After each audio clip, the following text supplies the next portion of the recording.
Isip usa ka amahan, padre de pamilya, dili dali ang magtaguyod ug usa ka pamilya.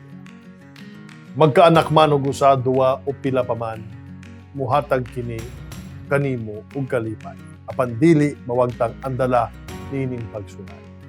Mga higala, wala kini gipiling estado sa kinabuhi. Mapadato man, mapapobre, ang mga amahan na haligi sa panimalay, tanan buhaton aron mahatag tanang panginahanglanon sa iyang pamilya. Karon sa ulugon nato ang adlaw sa mga tao. Papa ug dad.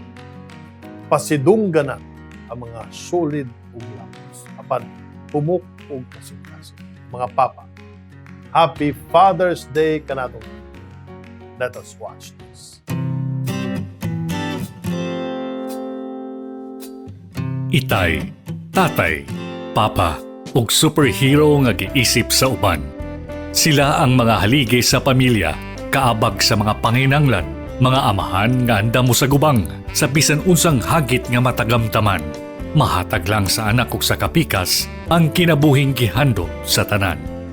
Daghang salamat po. Gikan sa Bisaya gyud, malipayong pagsaulo sa adlaw sa mga amahan. Happy Father's Day! Bisaya Gyud! Bisaya Gyud! Bisaya Gyud!